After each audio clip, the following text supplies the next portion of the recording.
Welcome to Jacuzzi Time with Mikey Jacuzzi. I am finally back in West Virginia, and I'm not real happy about it. I'm laying in bed right now. I'm so jet lagged today.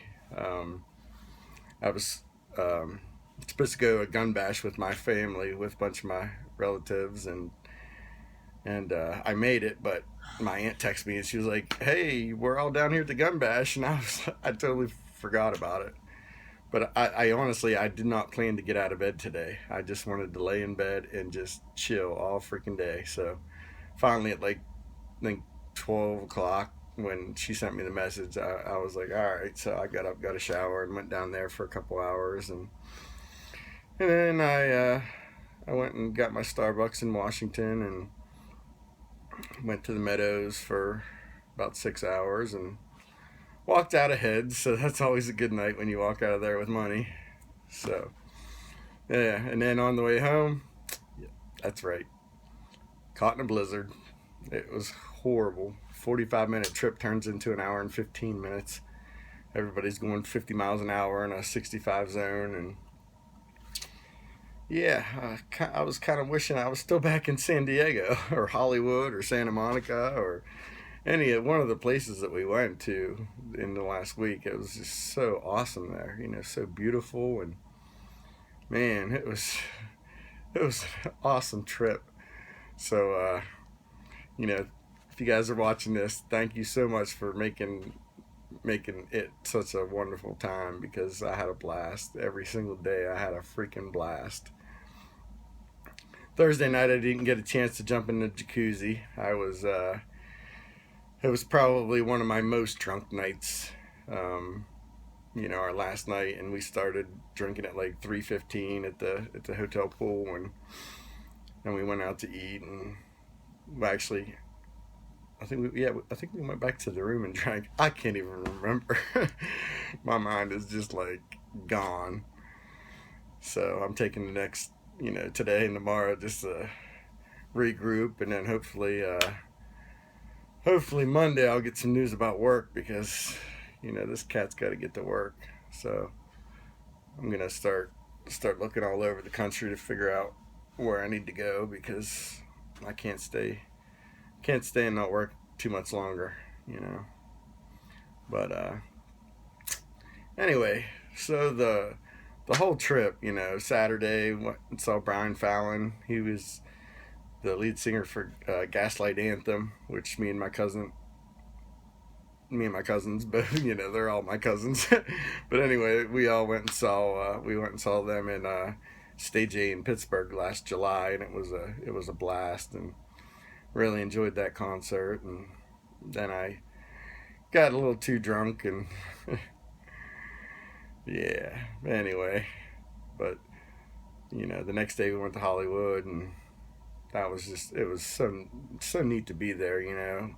Our hotel over, looking up at the Hollywood sign, and then we went to LA and Santa Monica, and it was a pretty awesome trip. So thank you guys so much for making it pretty special for me, and helping me get back to where I need to be. So anyway, what else has happened? Not too much. I'm gonna keep this short. I'm gonna try to keep all my posts pretty short from here on out. In the 10 to 15 minute range. So I'm completely exhausted tonight, and I've got all kind of shows I still need to watch. I didn't get to catch up on Walking Dead yet, so I'm probably gonna kick that on here after I sign off and watch that. Get ready for the season finale tomorrow. I hate season finales. Season finales are the worst. It's like, really? Now I gotta wait, 6, 8 months for the show to come back on? Come on, don't do this to me. I need my shows. But yeah, it was the trip was amazing. It was absolutely amazing. So blessed to have gone, and just had a blast every single day. Every single day. There wasn't one day that I didn't have a good time. So that was pretty awesome. And what do I got coming up? Nothing really. Nothing really at all. Got a dueling piano function to go to, I think Friday night, with two of my buddies from high school. And other than that, I got nothing. So there might not be a lot to talk about on Mikey Jacuzzi for a while. But that's all right. I don't need to make posts every day. I don't need to make posts, all the time. But I will try a good bit, just to keep you updated on, my wonderful life. It's almost like I need to schedule the next trip just so I can, have something more to talk about. So I don't know, Sharon. I might come up to see you in New York here soon.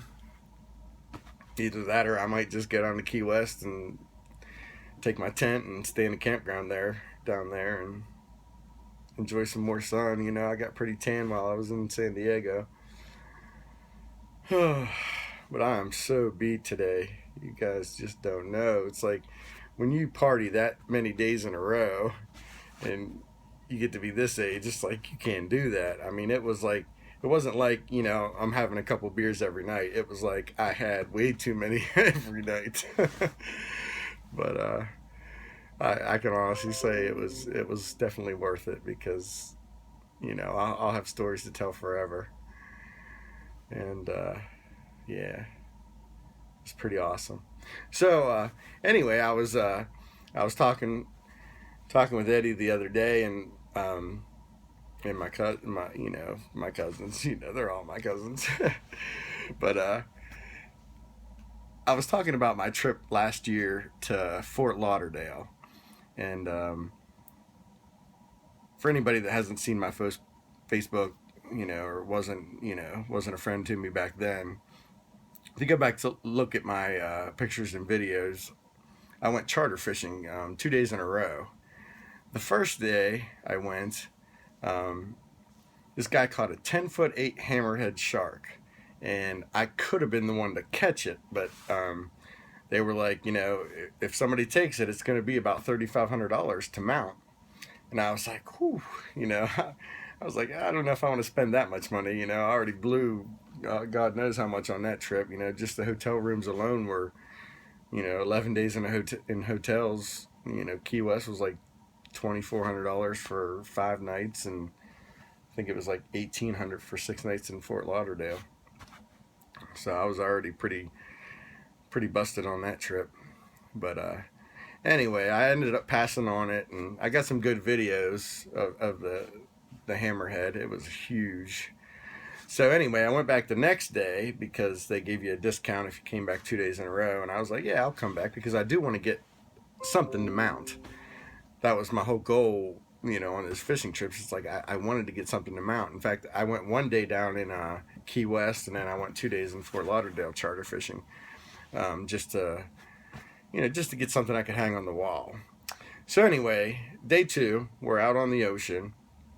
Well, actually, let me go back to the first day. The first day, I was up on the top deck of the boat for a while, and oh my God, I honestly did not think I was going to make it, because, the first 40 minutes just boat rocking. I'd never been out on a smaller vessel out on the ocean before. I've been out on a casino cruise ship down near Myrtle Beach a couple times, but never on something that small. And the waves were just like, I really was just about to get sick. And finally I ended up going downstairs, and downstairs it was a lot. It wasn't as bad, put it that way. So I ended up making it through day 1. Then day 2 we get back, and day 2 wasn't as bad. It wasn't as windy and stuff, so it was actually a pretty decent day out on the water. And everybody's catching their fish, and then I was the last one. I was kind of holding back to see, if we got something big. And everybody caught their fish, and next thing you know, we when you're out there on these charter fishing, they have these kites way up in the air, and if you're not familiar with it, just look up kite fishing, off a vessel, and you'll see what I'm talking about. But anyway, we've got these kites out in the air. Next thing you know, we hear this plane coming right at us. Coming right at us. Oh my God, you want to talk about freaked out. We were all scared shitless because, we got all these cables, and they're pretty thick cables out, up in the air and stuff. And this plane's coming down. Next thing you know, it hits into our kite lines, and everybody's diving for cover. I was actually on the bottom of the ship, so I dove inside the cabin and put my head down behind the, underneath the window, right around the, where you walk in. And I was scared to death that plane was either going to hit into us or hit those lines and flip the boat. And keep in mind, we're chumming these waters for sharks. So you just don't know what goes through your head in that quick amount of time. But anyway, the plane, it hit, and it tore a couple of the kites to pieces, and the cables were shattered and gone. And it didn't flip the boat, didn't hurt the boat at all. The lines end up snapping and stuff. The plane ended up flying off because, it didn't crash into water, because it really looked like it was either going to hit into us or hit into the water. And then, depending on what happened with the ship, we didn't know if it was going to flip us over or what. So the next 2 hours, we can't fish. We're, calling in, trying to figure out what the hell went on there in that whole situation. And anyway, we ended up heading back into the back into the harbor, or like towards the harbor. And I was like, shit, I'm not going to get to catch my fish today. I've already been out here, 2 days, and, now I'm not going to get my shark, because I really wanted to catch a shark while I was down there. And, anyway, we get to the last buoy, off the ocean. We're only like 600-800 yards out to sea from the shore. And, I got one on. I got something big on, and I'm reeling it in, and they're trying to get me strapped in. As soon as they get me strapped in, bam, the fish is gone. So I was like, oh great, it's over. I'm done. I'm not getting a fish today. And anyway, one of the guys, Bobby, he was like awesome. I fished with him for 2 days, and he was like, it ain't over until it's over. And we circled back, started chumming the water again, and cast the line out, and bam, we got another hit. So I jumped back up in the chair, and I'm reeling this fish in. You couldn't see what it was at first. And, finally we got it in, and it was a 7-foot 1-inch dusky shark, and I guess the dusky sharks are, they're more rare. They're harder to catch, because I was talking to Bobby and, telling him I was kind of upset that I let that 10-foot 2-inch hammerhead go. And he said, no, Mike, he said, you've got something more rare. He said, people fish their whole life trying to catch one of these sharks, and they don't, because they're like, I guess, bottom feeders or whatever. But that was a really awesome experience, just trying to reel that shark in. And I think my arms probably hurt for 2 or 3 days afterwards, because it was crazy. But I've got some videos on YouTube of the shark, and some pictures and stuff. And yeah, just wanted to share that experience, because we were talking about it the other day, and I don't know, it's almost fishing season, so I got to get my gear out and get my license and figure out where I'm going to start fishing this spring and summer. So anyway, guys, I'm going to sign off here because I'm exhausted, and I'm going to lay in this lovely bed of mine and go to sleep. So anyway, I'll catch you next time.